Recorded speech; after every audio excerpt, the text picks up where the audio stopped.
आपने टाइटैनिक जहाज़ का नाम तो सुना होगा, जिसका शुमार दुनिया के सबसे बड़े समुद्री जहाज़ों में होता है।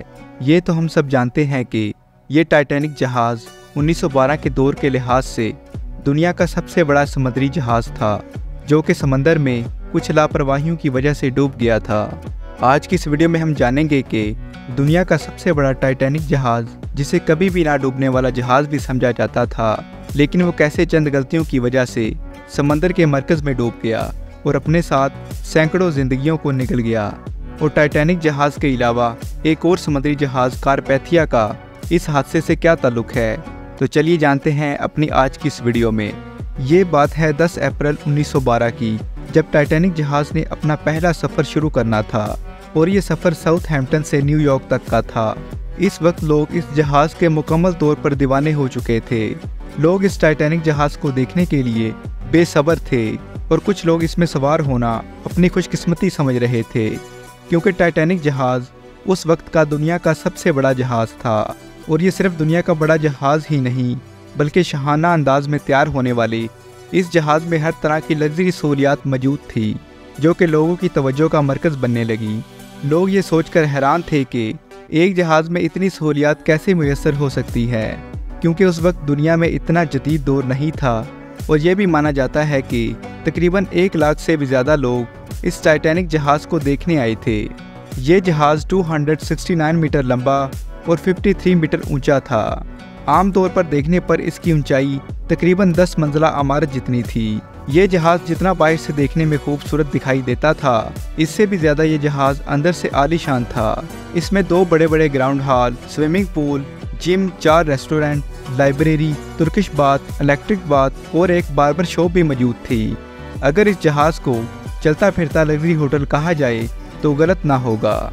इसकी खूबसूरती के अलावा जो चीज़ इस जहाज़ को और ख़ास बनाती थी, वो थी इसकी सेफ्टी। ये उस वक्त का दुनिया का सबसे पावरफुल और कभी ना डूबने वाला जहाज़ था। ये जहाज़ हर तरफ से स्टील के एक भारी भरकम कवर से लिपटा हुआ था, जो इसे और भी ज़्यादा मजबूत बनाता है। और इसके निचले हिस्से में डबल बॉटम को लगाया गया, ताकि अगर जहाज़ के चलते हुए समंदर के नीचे से कोई चीज़ या पत्थर जहाज़ में टकराए तो जहाज़ में किसी किस्म की खराबी पैदा ना हो। अगर किसी पत्थर के टकराने से एक बॉटम टूट भी जाए तो दूसरा बॉटम इसको बचा लेगा।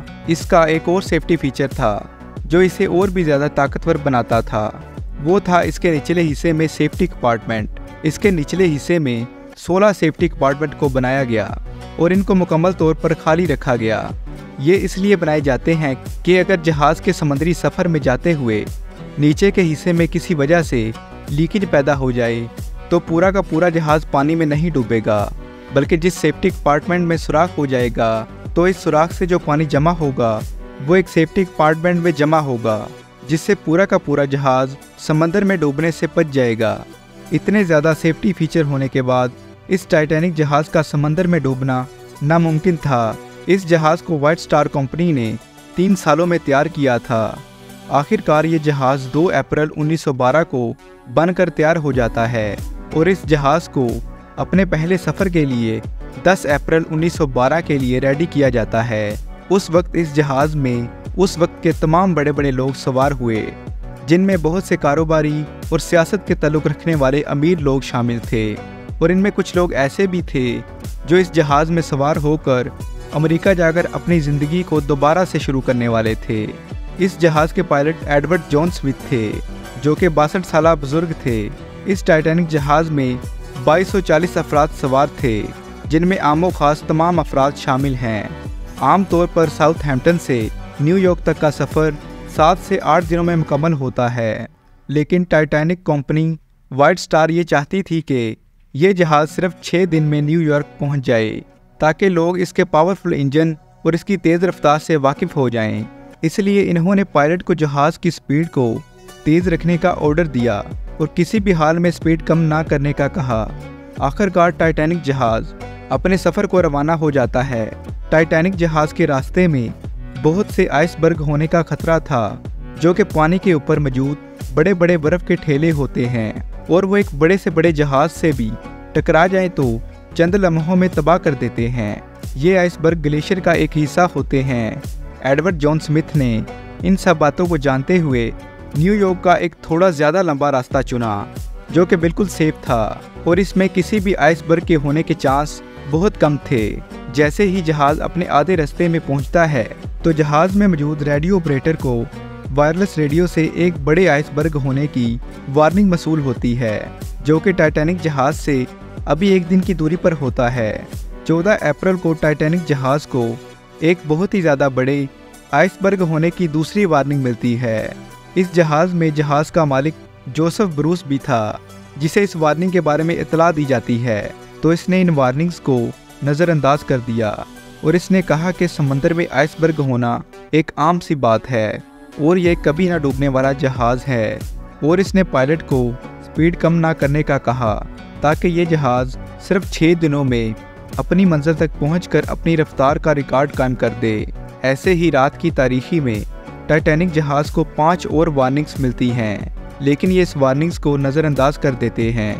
सफ़र के दौरान रात की तारीखी में ये टाइटैनिक जहाज़ अपना सफ़र तय कर रहा होता है और बदकिस्मती से उस दिन चांद भी नहीं निकलता और जहाज़ के नेस्ट में मौजूद लोगों को दूर दूर से कुछ भी नज़र नहीं आता।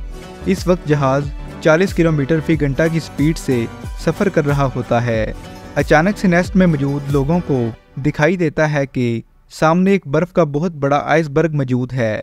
वो जल्दी से टाइटैनिक जहाज़ पायलट को इतला देते हैं। अभी टाइटैनिक जहाज़ इस आइसबर्ग से सिर्फ 6 किलोमीटर की दूरी पर होता है।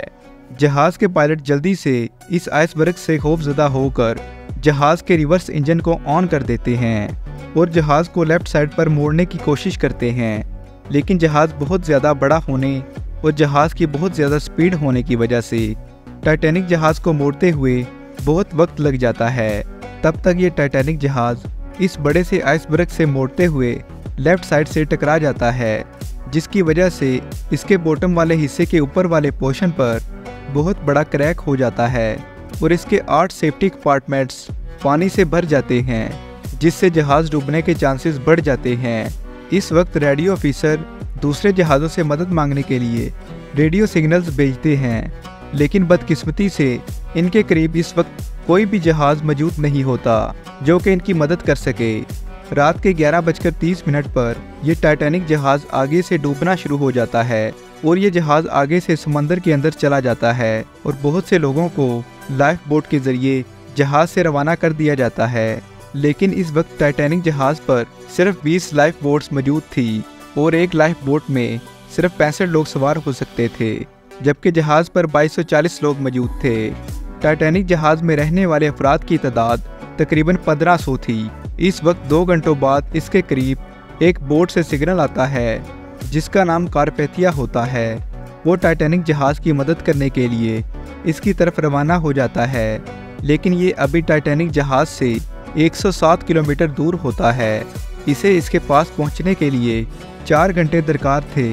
इस वक्त टाइटैनिक जहाज़ आगे से मुकम्मल तौर पर समंदर में चला जाता है और इसका साइज़ बड़ा होने और वज़न ज़्यादा होने की वजह से ये 2 हिस्सों में तकसीम होकर टूट जाता है और समंदर में डूब जाता है। टाइटैनिक जहाज़ सिर्फ 2 घंटे 40 मिनट में मुकम्मल तौर पर डूब जाता है। टाइटैनिक जहाज़ के डूबने के 2 घंटे बाद यानी सुबह होते ही कारपेथिया जहाज़ तमाम बचे हुए लोगों को रेस्क्यू करने पहुंच जाता है और ये कारपेथिया जहाज़ इन बचे हुए लोगों को 3 दिन बाद रात के वक्त बाहिफाजत न्यूयॉर्क में पहुंचा दिया जाता है, जहां लोग बेसब्री से इनका इंतज़ार कर रहे थे और ख़ुद को खुश नसीब समझ रहे थे कि हम इस टाइटैनिक जहाज़ में सवार नहीं हुए। ये कभी ना डूबने वाला जहाज़ जितना दिलकश दिखाई देता था, इस हादसे के बाद ये जहाज़ सब के लिए एक ख़तरनाक सानहा से कम ना था, जो कि डूबने के बाद दुनिया का सबसे बड़ा हादसा बन गया और बदकिस्मती से सिर्फ बचने वाले अफराद की तादाद 706 होती है। बाकी तमाम लोग समंदर में डूबकर मर जाते हैं और ऐसे ही कभी ना डूबने वाला टाइटैनिक जहाज़ चंद घंटों में डूब जाता है। नाज़रीन, ये थी आज की वीडियो। अगर वीडियो पसंद आई तो लाइक, शेयर एंड सब्सक्राइब करना ना भूलें। मिलते हैं ऐसी ही एक और इंटरेस्टिंग वीडियो के साथ। तब तक के लिए अल्लाह हाफिज़।